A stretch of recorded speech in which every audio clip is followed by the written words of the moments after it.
influencer tersebut sudah dipercaya oleh masyarakat yang memberi dana itu, dapat dipercaya.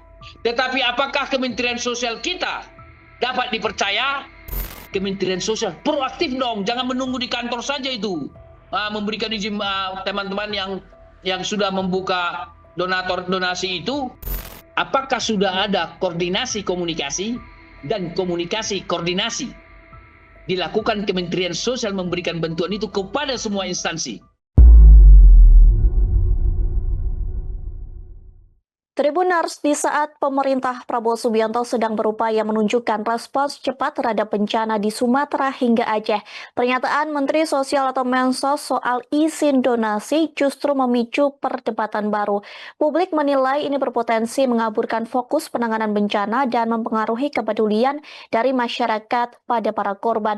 Lantas bagaimana membaca pesan Mensos ini dari sudut komunikasi publik? Untuk membaca dampaknya terhadap komunikasi pemerintah, kita akan membahasnya hari ini bersama saya Maria Nanda dalam program Tribun News on Focus bersama pengamat komunikasi politik ada Bang Emrus Siombing di sana. Kita sapa terlebih dahulu di sana yang sudah bergabung melalui panggilan Zoom. Selamat sore Bang Emrus, bagaimana kabarnya hari ini? Selamat sore Mbak Maria, Alhamdulillah sehat. Mudah-mudahan para Tribuners dalam keadaan sehat dimanapun mereka berada. Alhamdulillah Bang Emrus. Bang Emrus, sebelum kita masuk lebih jauh begitu ya mengenai dampak terhadap komunikasi politik pemerintah sebagai pengantar terlebih dahulu, saya mau meminta pendapat dari Bang Emrus ini melihat statement dari Menteri Sosial Gus Ipul begitu ya, yang kemarin mengatakan bahwa influencer ataupun artis harus izin terlebih dahulu jika ingin membuka donasi. Apakah kemudian ucapan tersebut wajar disampaikan begitu di tengah kondisi bencana yang sampai saat ini masih belum teratasi, Bang Emrus? Baik, ketika terjadi bencana kan dibutuhkan kecepatan Mhm. dan ketepatan memberikan bantuan. Jadi kalau masih dalam keadaan bencana kita yang sangat katakanlah mengancam nyawa manusia, bahkan ada sejumlah yang meninggal saudara kita kan di peristiwa banjir di Sumatera. Mhm. Jadi janganlah bicara izin. Justru pemerintah membackup, mendukung upaya-upaya siapapun itu, tidak hanya influencer, tidak hanya katakanlah artis, siapapun kita, jurnalis, dosen, bisa saja melakukan itu bagaimana untuk mengumpulkan dana sehingga mereka bisa terjun ke lapangan dengan bantuan beberapa orang atas dana tersebut. Dan kemudian bisa saja dana itu nanti disalurkan dalam bentuk katakanlah beras, pakaian dan lain-lain sebagainya. Saya berpendapat bahwa dengan mewacanakan perlu izin, saya kira tidak pas ketika memang menghadapi suatu bencana, karena bencana itu bisa dipastikan ya, unpredictable gitu ya, risikonya, akibatnya, kejadiannya, walaupun banyak orang mengatakan karena penebangan hutan dan lain sebagainya yang perlu diuji, tapi yang pasti bencana itu biasanya datang tiba-tiba. Siapa yang tahu hujan begitu lebat datang? Siapa yang tahu bahwa uh, ada longsor? Siapa yang tahu bahwa ada korban dan lain-lain sebagainya? Ada sejumlah rumah hanyut. Jadi kecepatan dan ketepatan itu sangat diperlukan. Janganlah bicara izin. Nah, tetapi saya melihat Bapak Menteri mengatakan sebaiknya memperoleh izin, sebaiknya, tidak keharusan gitu ya. Ada Mhm. kata-kata itu sebaiknya. Saya kira saya bisa pahami apa yang dilakukan oleh Menteri Sosial itu bentuk daripada tanggung jawab pemerintah melindungi masyarakat. Karena supaya ada nanti pengumpulan donasi itu dilakukan secara tertib, teratur dan membuat laporannya. Karena masyarakat bisa saja memberikan bantuan, donasi melalui orang tertentu. Bisa itu melalui influencer, bisa itu melalui artis atau siapapun. Nah, apakah itu terkelola dengan baik? Apakah itu tercatat dengan baik? Saya melihat pesan daripada Menteri Sosial itu adalah sebagai hadirnya negara di dalam pemberian bantuan.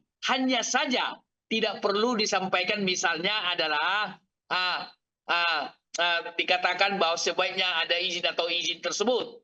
Sejatinya apa? Oke, silakan para yang membuat rekening dalam pengumpulan donatur, tetapi setelah selesai silakan nanti berkoordinasi dengan Kementerian Sosial untuk mengurus izinnya. Saya kira Menteri Sosial sudah mengatakan itu. Silahkan pengumpulan donasi, bantuan, tapi setelah nanti selesai bisa diurus izinnya. Nah, saya melihat Menteri Sosial sebagai tanggung jawab hadirnya negara supaya memang dapat dipertanggungjawabkan secara transparan. Tetapi di sisi lain harus kita akui bahwa kenapa sih masyarakat mempercayakan kepada influencer, kepada artis untuk mengumpulkan dana, karena itulah yang sehari-hari mereka katakanlah berelasi melalui sosial media. Para influencer tersebut sudah dipercaya oleh masyarakat yang memberi dana itu, dapat dipercaya. Tetapi apakah Kementerian Sosial kita dapat dipercaya? Saya kira pertanyaan sangat kritikal, karena menurut catatan saya ada 3 mantan atau menteri kita dulu melakukan tindak pidana korupsi. 3-tiganya adalah kader partai. Jadi ini bisa menimbulkan ketidakpercayaan kepada Kementerian Sosial, karena masa lalu ada 3 menterinya terjerat tindak pidana korupsi. 3 menteri dari kementerian yang sama, yaitu Menteri Sosial. Ini akan menjadi catatan bagi masyarakat, apakah pemberi bantuan itu bisa melalui Kementerian Sosial. Ini persoalan kepercayaan masyarakat. Tampaknya masyarakat lebih percaya kepada influencer, artis, dan tokoh-tokoh lain untuk menyalurkan bantuannya. Kenapa? Karena yang pemberi bantuan itu kan ada di mana-mana. Bisa saja pemberi bantuan itu ada di Jawa, ada di Kalimantan, ada di Papua, ada di mana, atau sebagian dari Sumatera juga, misalnya dari Bengkulu, Lampung. Nah, dia menyalurkan bantuannya dari orang yang membuka, katakanlah, rekening untuk bantuan tersebut. Jadi oleh karena itu saya pikir Menteri Sosial sudah tanda kutip lah ya meralat mengatakan bahwa izin bisa nanti setelah selesai bencana misalnya bantuan tersebut. Saya kira suatu keputusan yang baik. Menurut saya bahwa para influencer atau katakanlah artis atau siapapun yang membuka katakanlah rekening bantuan itu harus transparan. Tidak boleh 1 rupiah. Bahkan saya berpendapat biaya administrasi diperbankan ditanggung oleh influencer itu, ditanggung oleh artis. Jangan dari situ diambil sebagian gitu ya. Jangan dari situ. Ditanggung saja itu. Jadi apa yang diterima dari masyarakat semua bulat diberikan kepada masyarakat juga. Jadi dari masyarakat, oleh masyarakat, untuk masyarakat. Jadi biaya administrasi saya kira bisa ditanggung para influencer itu atau para artis karena mereka juga sudah punya uang. Sekaligus disitulah dia memberi bantuan dalam bentuk biaya adminnya. Saya nggak tahu biaya admin diperbankan gitu ya. Mungkin tidak besar lah itu. Tetapi bisa saja juga mereka memberikan bantuan dan semua. Tetapi laporannya harus transparan. Terbuka kepada publik. Karena ini dari publik, masyarakat, untuk publik, yaitu saudara-saudara kita yang terkena dampak bencana. Jadi terbuka berapa, misalnya katakanlah menyumbang kita berdua, Bu Maria sekian, Emrus sekian, misalnya Menteri Sosial, Gus Ipul sekian, misalnya bisa saja Gus Ipul menyumbang melalui influencer, kayaknya ada masalah itu. Nah, dibuat sedemikian, baru disalurkan. Ketika disalurkan tanda tangannya harus jelas. Yang menerima sejumlah bantuan tersebut, apakah dalam bentuk material atau uang tunai. Demikian. Baik, namun menurut Bang Emrus sendiri begitu, apakah pernyataan dari Mensos ini justru berpotensi menimbulkan salah tafsir di ruang publik, terutama seperti tadi yang disampaikan Bang Emrus begitu ya, di mana publik ini sedang lebih percaya terhadap influencer ataupun artis untuk memberikan donasi begitu, dan terbukti sekarang banyak sekali influencer dan artis begitu yang bergerak dan membuka donasi untuk korban banjir yang ada di Sumatera hingga Aceh. Apakah menurut Bang Emrus ini pernyataan yang tepat atau bagaimana? Atau justru menimbulkan potensi salah tafsir di ruang publik? Baik, saya pikir bukan salah tafsir di ruang publik, yang terjadi multi tafsir. Setiap manusia bisa menafsirkan, kan hak individu itu loh. Pernyataan dari Gus Ipul, Menteri Sosial kita mengatakan itu, Ibu bisa menafsirkan A, saya bisa menafsirkan minus A. Itu wajar. Karena penafsiran itu sangat subjektif.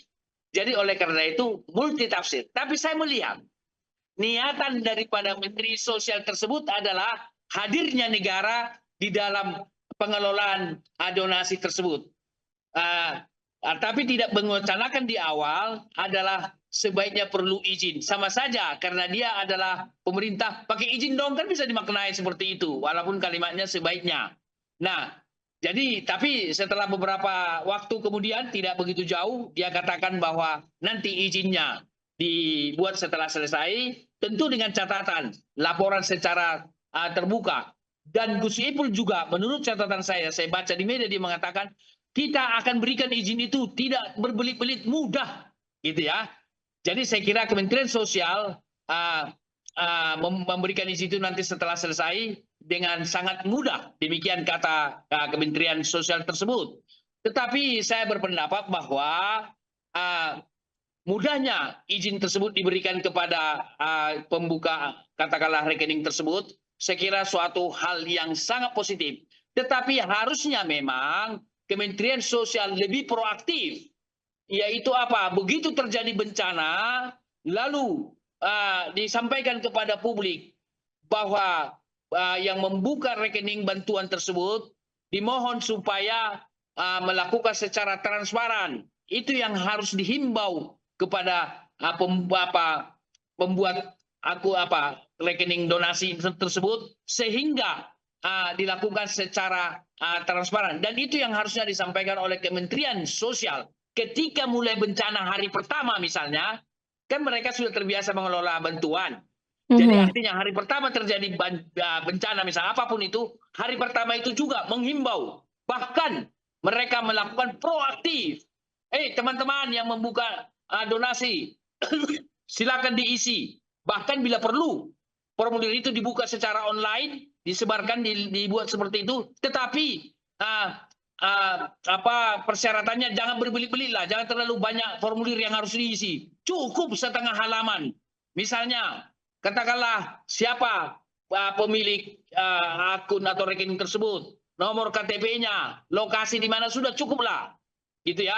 Jangan isian formulirnya itu bisa 10 lembar, 20 lembar, panjang sekali gitu. Setengah lembar untuk menunjukkan bahwa administrasinya begitu sederhana sehingga serta-merta langsung keluar izinnya. Dan kemudian karena sudah terjadi ini, boleh dikatakan ada pengumpul donasi yang belum tentu punya izin, saya menyarankan kepada Kementerian Sosial proaktif, yaitu menemui orang-orang influencer atau artis yang membuka bantuan dana tersebut. Mereka datang menemui ini perizinan yang akan kami berikan, tolong fotokopi KTP, tolong misalnya NPWP, sesuatu yang mudah. Jadi jangan berbelit-belit lah, bisa saja syaratnya hanya 3, fotokopi KTP, NPWP, alamat, udah itu saja. Jadi mudah sekali, langsung dikeluarkan izinnya. Artinya apa? Kementerian Sosial proaktif dong, jangan menunggu di kantor saja itu. Memberikan izin teman-teman yang sudah membuka donator donasi itu, lalu mereka lagi ke Kementerian Sosial. Kata orang milenial, capek kan gitu. Jadi artinya pegawai Kementerian Sosial jemput bola. Lalu antar itu izinnya. Syaratnya apa? Ini 3 misalnya. Jadi langsung aktif dilakukan. Karena apa? Kita harus hormati teman-teman kita yang membuka rekening untuk donasi itu. Kita harus bangga. Bahkan saya ikuti media, ada yang sampai miliaran kan bantuan dari masyarakat melalui seseorang influencer dan disumbangkan ke Aceh. Suatu hal yang perlu kita apresiasi, luar biasa. Di manakah Kementerian Sosial kita misalnya? Apakah mereka sudah melakukan secepat itu? Jadi jangan-jangan mereka tunggu surat tugas dulu dari menteri, kemudian baru beberapa hari baru ke lokasi. Kan itu menjadi memakan waktu, sementara rakyat kita hitungan detik atau masyarakat membutuhkan bantuan tersebut. Informasi yang saya peroleh, Bu, ada korban meninggal, saya kira sangat banyak, tidak sedikit. Kemudian ada keluarga yang tinggal hanya pakaian yang dipakainya saja dengan berlumpur. Semua hartanya hangus, ludas semua rumahnya. Saya kira ini adalah suatu kepiluan kita secara nasional. Saya kira ini perlu tindakan kemanusiaan dan kecepatan dan ketepatan. Demikian. Baik, tadi Bang Emrus mendorong begitu ya untuk Kementerian Sosial ini proaktif sejauh ini. Bagaimana Bang Emrus melihat kinerja dari Kementerian Sosial begitu selama beberapa hari terakhir ini ketika bencana banjir dan tanah longsor ini melanda Sumatera hingga Aceh. Bagaimana melihat kinerja dari Kementerian Sosial sendiri, Bang Emrus? Baik, sederhana untuk melihatnya dari sudut komunikasi. Mhm.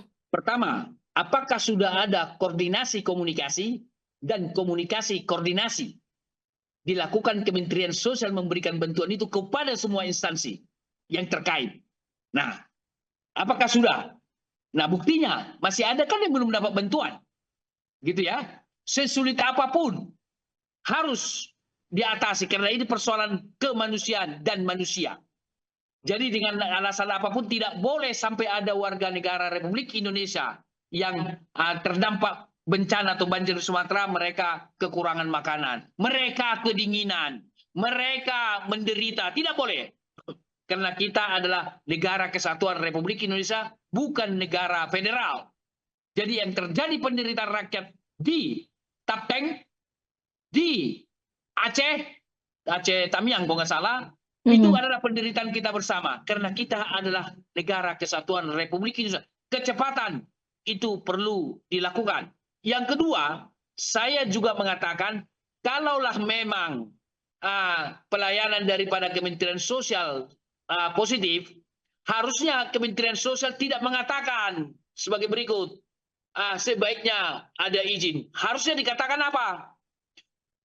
Teman-teman yang membutuhkan dana kami akan temui, kami akan antar izinnya. Sediakan aja fotokopi KTP, NPWP atau apapun. 3 poin atau apapun.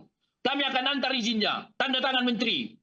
Begitu, tinggal ngisi di atas pengelolaan. Jadi jemput bola. Jangan berposisi sebagai, wah, kalau kita lihat dari sudut komunikasi Bu, ketika diucapkan adalah kalimat, sebaiknya urus izin. Kan begitu. Nah, berarti boleh dikatakan enggak pemerintah di situ sebagai tuan kan, bukan pelayan, gitu loh. Harusnya apa yang dikatakan? Kami akan temui orang-orang yang membuka rekening donatur tersebut. Kami akan berikan izin, mohon disediakan KTP atau apa. Yang sangat sederhana. Jadi izin diantar, gitu loh. Syaratnya ini. Jangan suruh lagi mereka datang ke Kementerian Sosial. Jangan lupa loh. Pegawai negeri, birokrasi kita adalah pelayan. Bukanlah raja-raja kecil yang harus kita temuin di kementerian itu. Kita datang, ini syaratnya, kenapa tidak jemput bola? Jadi saya pikir ini suatu bukti memang revolusi mental kita di masa pemerintahan Joko Widodo boleh saya katakan gagal lah. Gitu ya. Jadi harusnya para PNS kita, birokrasi kita jemput bola pelayanan. Misalnya contoh atau apapun ini dalam konteks bantuan sosial, dalam konteks pajak, jemput bola kepada masyarakat apapun, jemput bola, KTP jemput bola, pelayanan jemput bola di semua instansi. Demikian. Baik, kemudian Bang Emrus tadi mengatakan begitu ya bahwa pernyataan dari Gus Ipul ini sebenarnya merupakan salah satu kehadiran negara begitu. Namun Ya. bisa dikatakan bahwa memang cara berkomunikasi atau tata bahasanya yang kurang tepat begitu ya, sehingga menimbulkan multitafsir juga dari publik begitu. Namun seberapa serius menurut Bang Emrus sendiri ini dampak komunikasi dari ucapan Gus Ipul begitu terhadap citra pemerintah? Apakah ini bisa mempengaruhi cara pandang publik yang menilai negara ini terlalu mengatur ruang solidaritas begitu, Bang Emrus? Iya, bisa saja dimaknai ke sana karena saya mengatakan tadi multitafsir gitu ya. Tetapi kalau kita lihat dari perspektif menteri, dia hadirnya negara. Artinya karena ada di satu sisi ya masyarakat itu dengan baiknya gitu ya disumbangkan gitu ya. Tapi sampai nggak sumbangan itu transparan nggak? Jadi maksudnya Bang Iful mengapai pernyataan itu maksudnya adalah supaya terkelola dengan baik. Dibuat laporan. Tapi harusnya kalimatnya tidak diucapkan sebaiknya dapat izin. Kan izin itu kan birokrat sekali. Feodal sekali gitu kan. Harusnya dikatakan bahwa kami antar izin. Beda loh itu Bu. kami akan antar izinnya. Nah, itu beda. Jadi, tapi saya bisa maklumin. Tapi bahwa Gus Ipul bisa saja background-nya bukan komunikasi gitu ya. Tetapi niatnya mungkin boleh jadi baik, sebaiknya punya izin, tapi lebih baik lagi kalau diucapkan, kami antar izinnya. Nah, sekarang kesempatan ini saya sarankan kepada Saudara Menteri, mengatakan lagi nggak apa-apa, tidak ada kata terlambat. Kami akan antar izin para pembuat donatur itu, syaratnya ini. Salah satu syaratnya adalah dilakukan nanti laporan keuangan secara transparan. Karena menurut saya laporan keuangan itu mutlak dilakukan sehingga tidak ada dusta di antara kita.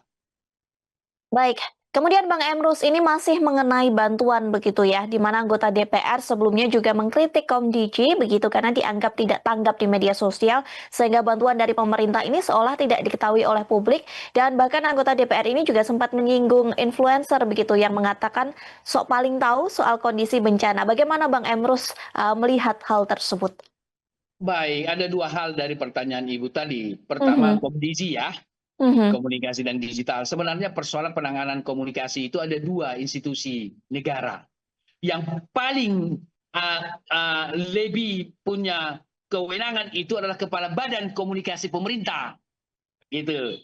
Komdisi bolehlah supporting gitu ya. mhm. Jadi saya tidak melihat koordinasi komunikasi yang dilakukan oleh Kepala Badan Komunikasi Pemerintah. Karena dia yang bertanggung jawab tentang komunikasi pemerintah. Itu yang harusnya dilakukan. Coba kita lihat suatu contoh tidak terkait dengan katakanlah bencana ini. Yang selalu menyampaikan pesan presiden siapa? Menteri Sekretaris Negara. Itu saya terus terang saya kritik itu. Sejatinya Pak Prabowo menunjuk kepala badan. Hei kamu yang bicarakan tentang itu, karena itu tugasmu. Tetapi yang diteras siapa? Menyampaikan Menteri Sekretaris Negara. Jadi tidak menjadi tupoksinya dia. Tetapi Presiden harusnya menugaskan Kepala Badan Komunikasi Pemerintah. Tetapi pertanyaan kritikal kita, Kepala Badan Komunikasi Pemerintah ini diangkat oleh Presiden apakah atas dasar kompetensi? Jangan-jangan atas dasar berjasa kemarin ketika Pilpres. Jadi didudukkan di situ. Harusnya boleh pertimbangan politik, jasa ketika berjuang, tetapi jangan dilupakan kompetensi. Gitu loh. Ya harusnya itu orang komunikasi yang duduk di sana biar bisa mengelola komunikasi. Kemudian Komdiji, saya pikir tentu mereka akan bertanggung jawab tentang digital, sosial media, gitu ya. Tentu koordinasi dengan kepala badan. Nah, harus berwacana di ruang publik tentang komunikasi bantuan ini. Bukankah kita lihat berseliweran informasi atau di sosial media dari masyarakat yang tanda kutip saya sebutlah korban ya bencana. Mereka sangat menderita gitu ya. Mudah-mudahan itu sesuatu yang tidak direkayasa oleh orang yang membuat. Tapi kalau itu benar-benar natural, saya pikir kita harus koreksi diri bagaimana kita segera membantu mereka dengan segala penderitaan yang mereka rasakan. Tapi saya bisa bayangkan dengan sejumlah yang meninggal dan besarnya arus banjir dan kemudian gelondong kayu-kayu yang dibawa oleh banjir, saya kira saya bisa menyimpulkan bahwa bencana ini suatu bencana yang sangat besar. Oleh karena itu ada sebagian masyarakat mendorong supaya bencana ditetapkan sebagai bencana nasional, tapi terserah Bapak Presiden apakah ini ditetapkan jadi bencana nasional atau tidak, karena Bapak Presiden pasti ada pertimbangan-pertimbangan lain, tetapi yang pasti, yang paling penting dari itu semua, yaitu bantuan dari pemerintah, dari negara terus dilakukan sampai mereka bisa merasakan bahwa ada saudara-saudara. Coba kita lihat ini, dapur-dapur yang dibuka, TNI kita barusan videonya, luar biasa kan? Jadi inilah kebersamaan kita. Saya kira para polisi juga terjun ke lapangan kok. Saya melihat ada video seorang polisi menggendong anak kecil menyeberang di atas kayu yang boleh jadi licin. Nah, ini suatu kebersamaan kita. Jadi yang penting sebenarnya adalah bagaimana kita menangani persoalan ini secara bersama-sama. Apakah itu bencana nasional atau tidak bencana nasional, terserah Bapak Presiden. Tetapi saya melihat pemerintah telah berupaya keras, bekerja keras di lapangan sehingga masyarakat terbantu. Coba lihat ini Bapak Presiden kita sambil memegang kepala dan mencium kepala anak-anak, menunjukkan kasih sayangnya kepada anak-anak kita itu. Suatu hal yang luar biasa. Kemudian kita lihat, saya ikuti juga bahwa bagaimana Masinton ke Bupati Tapteng, Tapanuli Tengah, dia sempat terjebak di arus air, sempat dievakuasi karena air itu memang sangat tidak begitu deras, coba diseberangi tiba-tiba arusnya semakin keras, dievakuasi dan Masinton ikut mendorong mobil yang membawa bantuan. Saya kira pemerintah pusat maupun pemerintah daerah, saya kira kita telah bersama-sama mengatasi persoalan yang dihadapi oleh saudara-saudara kita di Sumatera. Yang penting bagaimana kita kebersamaan membantu mereka dengan segala persoalannya. Bahkan suatu hal yang menarik, menurut saya ada pernyataan dari Gubernur Jogja, Sultan, bagi masyarakat yang orang tuanya mengalami masalah, dibantu di Jogja yang sedang kuliah, karena bisa saja kiriman biaya tidak masuk. Kemudian Gubernur Jawa Barat turun ke lapangan langsung dan memberikan bantuan yang tidak sedikit. Saya kira supporting atau katakanlah dari berbagai pihak, saya kira kita saksikan sendiri. Saya kira tidak sekedar kita berwacana di ruang publik yang boleh jadi katakanlah seolah menyindir satu dengan lain, tetapi di sisi lain kita lihat kita bergandeng tangan untuk menyelesaikan di bawah kepemimpinan Presiden Prabowo Subianto sebagai kepala negara kita. Demikian. Baik, Bang Emrus, kemudian sebagai pengamat komunikasi politik begitu ya, bagaimana kemudian Bang Emrus ini menilai begitu sikap pemerintah selama ini dalam mengkomunikasikan soal bencana yang sedang terjadi, karena beberapa kali menteri ataupun pejabat publik ini justru pernyataannya menjadi sorotan publik begitu ya, di mana di awal-awal Kepala BNPB begitu yang mengatakan bahwa bencana yang terjadi tidak semencekam di media sosial, padahal terbukti bencana ini memang memang mencekam begitu dan sampai menimbulkan ratusan korban jiwa. Ada juga beberapa menteri Prabowo begitu yang justru bisa disebut saling serang untuk meminta tobat nasuha begitu. Bagaimana Bang Emrus melihat hal ini? Komunikasi politik yang terjadi di era pemerintahan Prabowo mengenai sikapnya soal bencana banjir yang ada di Sumatera hingga Aceh, Bang Emrus. Baik, harus kita akui penanganannya. Saya kira kita harus apresiasi dengan segala kelemahan ya. Tidak ada yang sempurna. Tetapi dari pengelolaan komunikasi saya harus kritik. Begitu. Misalnya yang Ibu katakan tadi tidak seperti apa namanya di sosial media, tidak Mencekam di media sosial. Tidak mencekam seperti di sosial media. Saya kira kemudian kalimatnya saya kira beliau menarik itu ya. Setelah saya turun ke lapangan, saya melihat sendiri. Ternyata kan begitu. Nah, untuk itulah bahwa si pejabat negara kita siapapun itu jangan terlalu mudah berbicara, terutama terkait dengan penderitaan orang lain, gitu ya. Jangan sampai ada pernyataan-pernyataan seolah-olah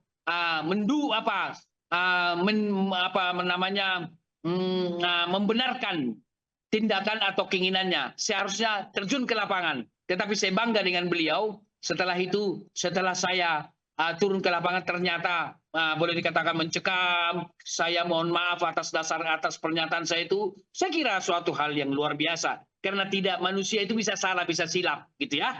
Tetapi kalimat di awal memang mendapat kritik yang luar biasa dari netizen. Karena bagaimanapun satu korban manusia Indonesia tidak boleh dengan alasan apapun. Apalagi ini ratusan. Bahkan saya kira jangan-jangan sudah di atas 500 orang yang meninggal. Jadi kita harus berempatilah. Di dalam juga menyampaikan pesan kita kepada publik harus berempati. Harusnya Kepala BNPT mengatakan di awal, kami akan terjun ke lapangan, kami akan saksikan, kami akan bantu, kami akan selamatkan, kami akan tolong masyarakat Indonesia. Jadi tidak boleh langsung seolah-olah membenarkan bahwa tidak mencekam di sosial media. Terus terang juga bahwa sosial media juga bisa diedit, dilakukan seperti apapun, bisa saja. Tetapi hati-hati di dalam komunikasi. Karena pesan komunikasi ketika kita lontarkan ke publik tidak boleh ditarik kembali sekalipun minta maaf. Karena sudah tersaving di kepala. Jadi ucapan pertama dari kepala BNPT itu saya kira tersaving di kepala orang kalimat tersebut. Tapi jauh lebih baik karena dia telah minta maaf tentang itu, jauh lebih baik daripada tidak minta maaf sama sekali. Dan kemudian saya melihat koordinasi komunikasi belum optimal yang harusnya diorkestrasi oleh Kepala Badan Komunikasi Pemerintah dalam penanganan ini. Saya tidak melihat sampai saat ini Kepala Badan Komunikasi Pemerintah memberikan suatu pernyataan-pernyataan atau sikap pemerintah tentang bencana tersebut. Harusnya dialah orang yang bertanggung jawab di bidang komunikasi itu. Jadi untuk itu saya kira Kepala Badan janganlah hanya duduk di meja itu saja, berkomunikasilah, sampaikan kepada Bapak Presiden, ini tugas saya untuk melakukan ini Bapak Presiden, sehingga komunikasi dapat terkelola. Orkestrasi komunikasi sehingga tidak terjadi salah tafsir, tidak terjadi katakanlah salah paham, tidak terjadi katakanlah saling nyindir satu dengan yang lain. Tetapi kalau komunikasi itu dilakukan dengan baik, maka saya kira sangat luar biasa. Bahkan di sosial media saya mengikuti. Saya tidak tahu apa benar terjadi, silahkan dilakukan verifikasi. Mobil-mobil yang hanyut, di dalam ada manusia meninggal dan sudah bau busuk, misalnya seperti itu. Apakah sudah tertangani dengan baik misalnya? Saya tidak tahu apakah benar itu video itu. Saya kira menurut saya itu perlu diinvestigasi dan ditangani karena mereka juga manusia yang harus kita makamkan secara kemanusiaan kalau itu benar. Nah, untuk itulah ketika bencana dan dampak bencana terjadi, yang kita kedepankan adalah kemanusiaan dan manusia. Demikian. Baik, terakhir Bang Emrus, mungkin sebagai closing statement juga dari Bang Emrus begitu ya. Kemudian bagaimana ataupun langkah komunikasi apa yang paling mendesak untuk memperbaiki minimnya informasi tersampaikan pada publik dari pihak pemerintah sendiri, Bang Emrus? Baik, sekarang sudah banjir sudah boleh dikatakan ya, saya tidak tahu bisa muncul tiba-tiba. Anggaplah sudah mulai rendah. Korban sudah ada meninggal. Sudah ada yang menderita. Mereka tidak punya rumah dan lain-lain sebagainya. Jadi justru sekarang kita melakukan komunikasi pasca. Komunikasi pasca banjir atau komunikasi penanganan korban banjir. Harus ada komunikasi itu. Sehingga dipastikan bahwa masyarakat mendapat informasi yang lengkap tentang bantuan, kemudian rumah, selimut, dan lain-lain sebagainya. Jangan sampai satu orang pun penduduk Indonesia di Sumatera akibat banjir menderita dan kedinginan. Mereka tidur di bawah langit yang tak beratap. Mereka kurang makanan dan tidak dapat asupan makanan yang wajar, pakaian, dan air minum, termasuk sanitasi dan kebutuhan-kebutuhan untuk bayi dan untuk para perempuan. Itu harus mutlak. Tidak satu orang pun bisa terabaikan. Tidak ada alasan mengatakan bahwa wah jauh di seberang sana, belum dapat informasi. Tidak boleh. Jangan sampai satu korban pun atau yang mengalami banjir itu mengalami penderitaan. Mari kita tolong mereka. Mari kita sampaikan bantuan itu sampai ke tangan mereka sehingga mereka merasakan bahwa kita adalah satu dalam penderitaan apapun yang dialami oleh seluruh rakyat Indonesia dimanapun berada. Inilah kesempatan kebersamaan kita. Tidak sekedar kita menyebut Pancasila, gitu ya. Tetapi disinilah wujud Pancasila kita itu, apa yang bisa kita bantu, terutama siapa? Pemerintah pusat, pemerintah daerah, dan tentu turunannya adalah Kementerian Sosial dan dinas-dinas sosial dalam konteks bantuan dan kalau keselamatan ada di tangan BNPT. Jadi kita bergandeng tangan untuk mengatasi permasalahan yang dihadapi oleh saudara-saudara kita yang menjadi korban dari bencana banjir di Sumatera Utara. Di Sumatera maksud saya, yang menurut saya saya kira ini suatu peristiwa yang sangat luar biasa. Baik, terima kasih Bang Emrus atas waktu dan kesempatannya. Kita doakan semoga kondisi di Indonesia lekas pulih dan korban-korban terus mendapat bantuan sehingga bisa kembali menyambung asa. Sekali lagi terima kasih Bang Emrus, semoga sehat selalu. Baik, terima kasih Bu Maria. Setuju dengan closing statement dari Ibu. Saya kira supaya tertolonglah saudara-saudara kita. Dan saya sampaikan sedikit, minggu depan saya akan Trans Sumatera via darat. Saya akan saksikan sendiri bagaimana di lapangan. Demikian. Baik, terima kasih Bang Emrus dan juga terima kasih untuk Tribuners sudah membersamai kami di Tribun News on Focus hari ini. Di akhir kata saya Mariananda dan kru yang bertugas pamit undur diri. Terima kasih dan sampai jumpa. Download Tribun X sekarang. Menghadirkan lokal menjadi Indonesia.